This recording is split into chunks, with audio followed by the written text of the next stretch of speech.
지난 2월 24일 러시아가 우크라이나를 침공을 했습니다. 한 달이 훨씬 넘었죠. 언제 이 전쟁이 끝날지 알 수 없는 미궁 속으로 점점 빠져 들어가는 것 같습니다. 유엔 난민 기구의 그 보고에 의하면 지금 우크라이나에서 이 며칠 전에 제가 접한 소식입니다. 약 355만 명이 피난민이 되어서 피난길에 올랐고요. 인접국인 폴란드라든지 또 아니면 헝가리라든지 루마니아라든지 몰도바 같은 그런 나라로 피난 행렬이 계속되고 있다는 이야기를 접했고요. 그 남쪽, 그 서쪽에 접해는 같이 국경선을 맞대고 있는 몰도바로 향하는 사람들이 36만 7천 명이 그 행렬에 대열에 참여했다고 말을 했습니다. 그 36만 7천 명이 몰도바로 이제 다 들어갔을 텐데요. 그들 가운데 60%는 그냥 개인 집에서 생전 처음 보는 사람들, 생전 처음 만나는 사람들이 그들을 위해서 자기 집을 열고 자기 방들을 내어주고 같이 여기서 사자고 같이 먹자고 참 마음에 감동이 있는. 그리고 이제 나머지 40%의 사람들은 이제 그 민간 구호단체에서 쉘터 같은 거 제공을 해줘서 거기서 먹고 자고 지금 이 어려운 시기를 지나고 있다고 합니다. 참 놀라운 소식이죠. 아마 미국에서도 이제 우리 바이든 대통령이 한 10만 명 정도 이렇게 이제 레퓨지 신분으로 미국에 들어올 수 있도록 허락을 하겠다고 하는 그런 발표를 들은 적이 있습니다. 왜 이렇게 피난을 가는 것입니까? 불안하니까, 어디에서 포안이 날라올지 모르니까, 어디에서 폭격이 올지, 어디에서 폭탄이 터지고 어디에서 총알이 날라올지 알 수가 없으니까.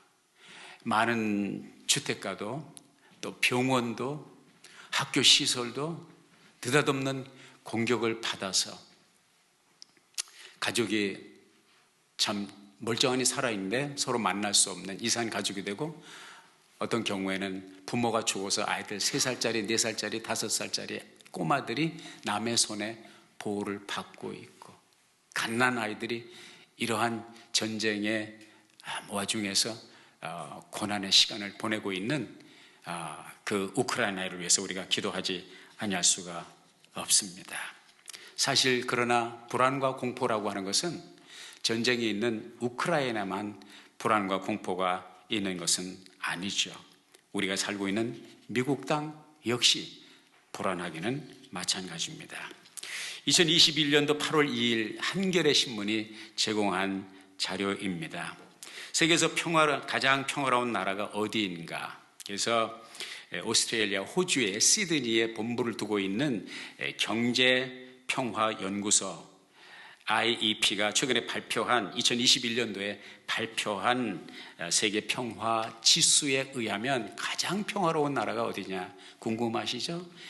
아이슬란드가 1위에 뽑혔고요. 그리고 덴마크 전에 뉴질랜드, 그 다음에 포르투갈 2, 3, 4위를 마크를 했습니다. 대한민국은 몇 위 정도 될까요? 평화로운 나라일까요? 그 전에보다 12위가 떨어져 12차례가 떨어져서 57위에 마크했고요. 정말 궁금한 것은 나와 여러분이 살고 있는 이 미국은 얼마나 평화로운 곳인가? 전체 조사 대상국이 163개국인데 미국은 122위에 마크를 했습니다. 저도 좀 충격을 받았습니다. 말씀을 준비하면서 제가 리서치를 하다가 흥미로운 것을 하나 발견했습니다. The safest place on earth. 지구상에서 제일 안전한 곳은 어디인가? 이런 타이틀을 보면서 궁금해서 들여다 보니까 그것도 미국이더라고요. 미국이 안전한 나라, 평화로운 나라 122등인데 세계에서 가장 안전한 곳은 어디인가? 거기에 또 미국의 켄터키 포트 낙스라고 하는 곳이 있는데 그곳에 미국 재무국에서 재무부에서 운영하는 The United States Bullion Depository, 그러니까 미국의 금고, 가장 큰 금고, 가장 안전한 금고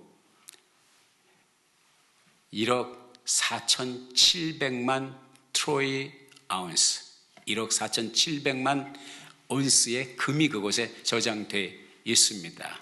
제가 오늘의 요즘의 시가로 계산을 해보니까 2,800억 달러 어치가 들어있어요. 톤수로는 4,580톤. 제가 가만히 생각해 보니까 우리 교회 1톤만 가져오면 되겠다. 우리 1톤 가져오면 우리 교우들에게 1kg씩 나눠드리고 나머지는 우리가 공동으로 이 지역사회를 위해서. 할렐루야. 목사님 차라리 복권을 사세요. 복권을. 그가 생각만 해도 상상만 해도 얼마나 행복한지 알 수가 없습니다. 그런데요, 그 금고에 들어가는 문이 얼마나 쇳덩어리 두꺼운데 문의 무게가 22톤이에요. 문의 무게가. 그 들어가라고 그래도 저는 못 들어가요. 그걸 어떻게 밀고 들어갑니까? 그 육중한 문을. 그리고 그 미국의 특수 경찰단들이 지키고 있는데요. 거기는 조폐국을 보호하고 있는 특수 경찰이 그것을 지키고 있습니다. 그리고 컴비네이션 락으로 되어 있는데 번호 열쇠로 되어 있어요. 이 번호 열쇠의 번호가 너무 많아가지고 10사람의 특수 그 멤버들에게 모든 넘버를 준 것이 아니라 일부 넘버를 주고 그 문을 열려면 10명이 다 모여야 돼. 혼자 못 열어. 그래서 자기가 알고 있는 번호를 누르고 10명이 차례차례 누르면 그 다음에 그 문이 잠긴 락이 열린다고 합니다. 아마 천재적인 머리를 가지고 있고 두뇌를 가지고 있어서 그것을 해킹을 해가지고 그 번호 열쇠를 알고 문을 연다 한들 그 사람이 어디로 그 금을 가지고 도망가겠습니까? 경찰들이 있죠. 무장 경찰들이 있습니다. 미사일 탱크가 있습니다. Infrared Surveillance, 적외선 경보 장치가 있습니다. CC 카메라가 있습니다. 아파치 헬리콥터들이 항시 그곳에 상주를 하고 누군가 침입자가 있으면 끝까지 추적하고자 하는 그런 곳이죠. 정말로 안전한 곳이라고, 정말 safest place in the world라고 하는 별명이 무색치 않은 것 같습니다. 그런데 그것이 정말 여러분과 저를 위해서, 미국 사람들을 위해서 안전한 곳입니까? 그렇게 안전하면 거기에 들어가서 살 수 있습니까? 거기 들어가 가지고 금을 긁어서 먹을 거예요? 아니면 금을 파서 요리를 해서 드실 것입니까? 금을 먹고 살 수 없잖아요. 정말 우리가 거주하는, 우리가 살 수 있는 가장 안전한 환경이냐고요. 금을 보호할 뿐이죠. 이런 공공장소뿐만 아니라 우리 요즘 시대를, 참 불안한 시대를 살아가는 많은 사람들은 자기 집에도 주택에도 좀 형편이 되는 사람들은 Security, Safety 시스템을 아주 최근에 업데이트된 Contemporary 테크놀로지를 가지고 범인이 침투하지 못하도록 철통같이 준비를 하고 있습니다. 그렇지만은 그런다고 해서 정말 안전이 보장이 됩니까? 인류 역사에 있어서 가장 긴 만리장성이라고 하는 중국의 그 철옹성이 여러 차례 침략을 당했습니다. 그 엄청난 철옹성이 어떻게 침략당했어요? 문을 지키는 사람이 매수돼서 문을 활짝 적에게 열어주니까 그 엄청난 만리장성도 그냥 무너지는 것과 다를 바가 없는 것이죠. 인간이 추구하는 안전보장이라고 하는 것이, 우리는 그렇게 안전한 곳을 추구하고 우리는 그렇게 안전한 곳에 거하기를 원하지만 이 지구촌에 진정한 안전한 곳이 있느냐, 이런 말이죠. 그래서 시편 127편 기자는 우리들에게 이런 말씀을 전해주고 있습니다. 같이 읽어볼까요? 시작. 주님께서 집을 세우지 아니하시면 집을 세우는 자의 수고가 헛되며 주님께서 성을 지키지 아니하시면 파수꾼의 깨어 있음이 헛된 일이다. 일찍 일어나고 늦게 눕는 것이 먹고 살려고 애써 수고하는 모든 일이 헛된 일이다. 진실로 주님께서는 사랑하시는 사람에게는 그가 잠을 자는 동안에도 복을 주신다.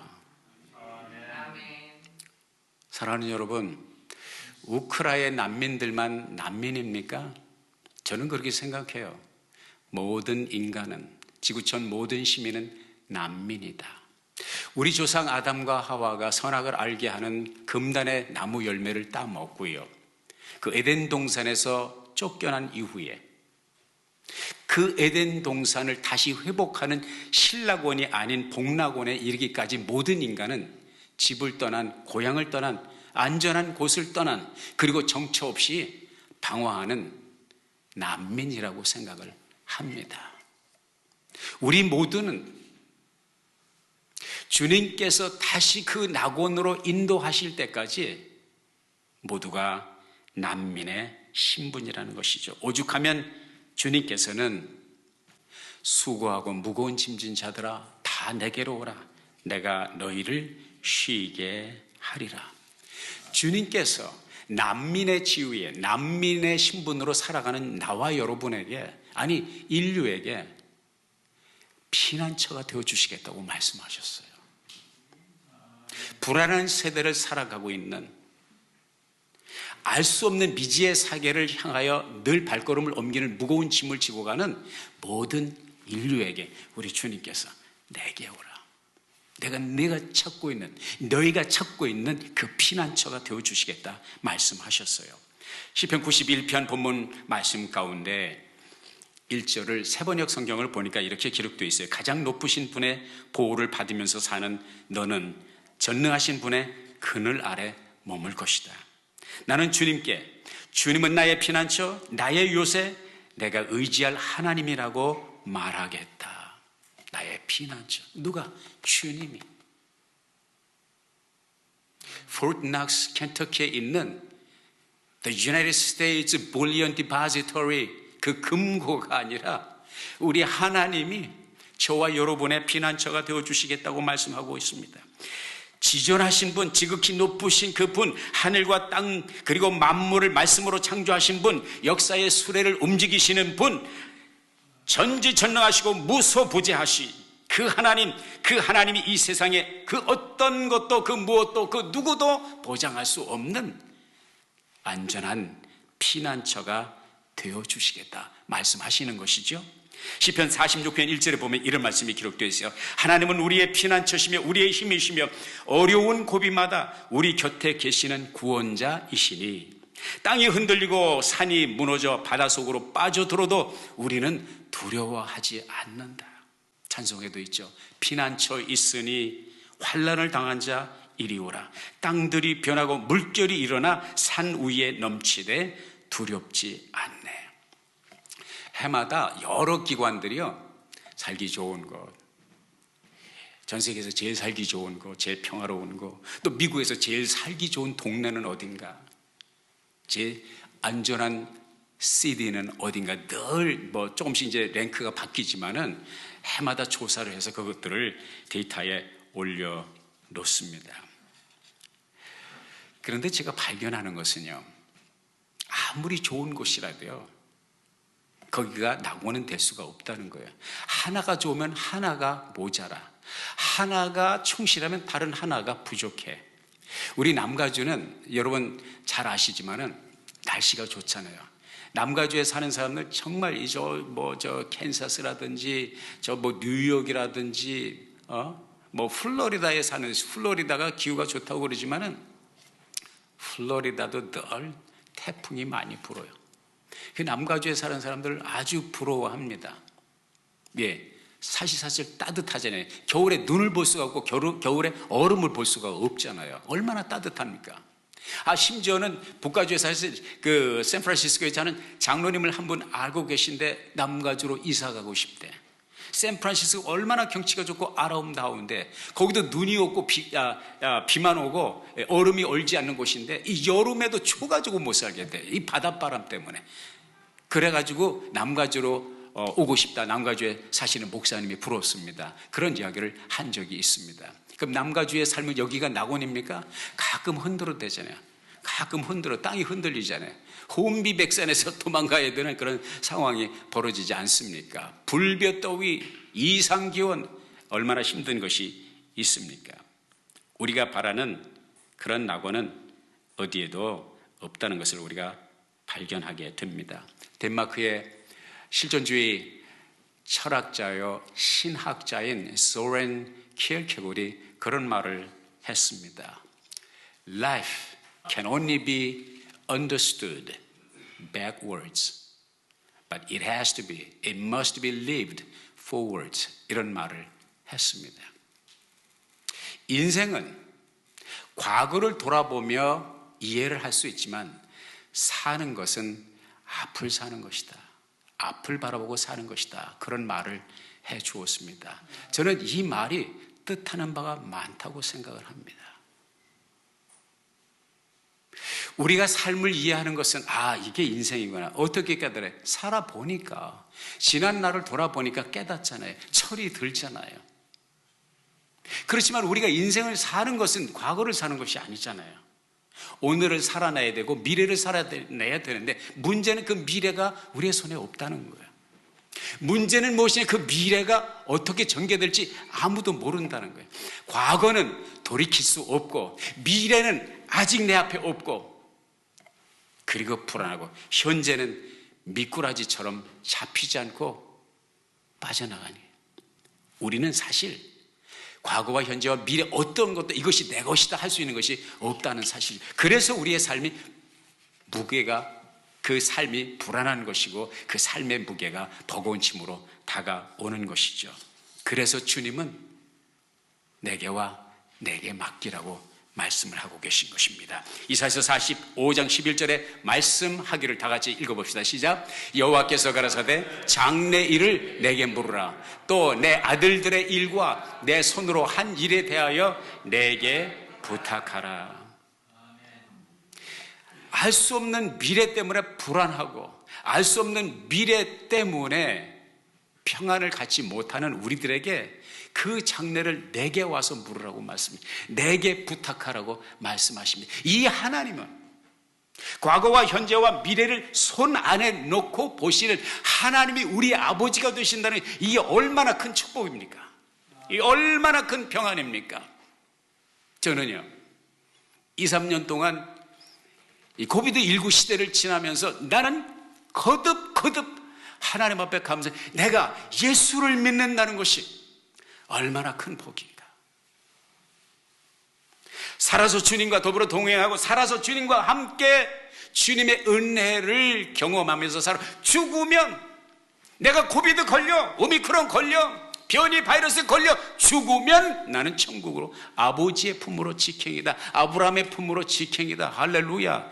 이거보다 수지 만난 장사가 어디 있습니까? 인생을 살아가면서. 오늘 본문 말씀 결론으로 다시 한번 생각해 보면 시편 91편 1절, 2절 한번 합독을 해보자고요. 시작. 지존자의 은밀한 곳에 거하는 자는 전능하신 자의 그늘 아래 거하리로다. 내가 여호와를 가리켜 말하기를 저는 나의 피난처요 나의 요새요 나의 의뢰하는 하나님이라 하리니, 저가 너를 그 깃으로 덮으시리니 네가 그 날개 아래 피하리로다. 할렐루야. 주 날개 밑 내가 편안히 쉬네. 밤 깊어 비바람 불어쳐도 아버지께서 날 지키시리니 거기서 편안히 쉬리로다. 주 날개 밑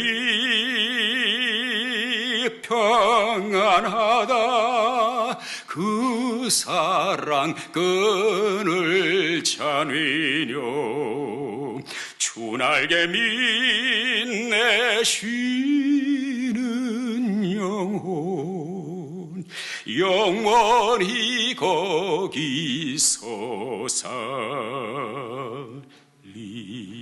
주 날개 밑 나의 피난처 되니 거기서 쉬기를 원하노라. 세상이 나를 모두 위로해 주나 거기서 평화를 누리리라. 다 같이 주 날개 밑 즐겁도다. 즐겁도 그 사랑 끈을 짜느뇨. 그 사랑 끈을 짜니. 주 날개 밑 내쉬는 영혼 주 날개 밑 내쉬는 영혼 영원히 거기서 살리. 영원히 거기서 살리. 지극히 높으신 지존자 하나님, 우리 주님의 날개 아래 그 참 평안을 누리시는 여러분 되시기를 주의 이름으로 축복합니다. 기도하겠습니다. 아버지 하나님, 감사합니다. 우리의 피난처가 되어주셔서 감사합니다. 이 땅 위에서도 그리고 영원한 세계에서도 우리에게 참 평안을 주시는 우리 주 예수 그리스도의 이름으로 기도합니다. 아멘.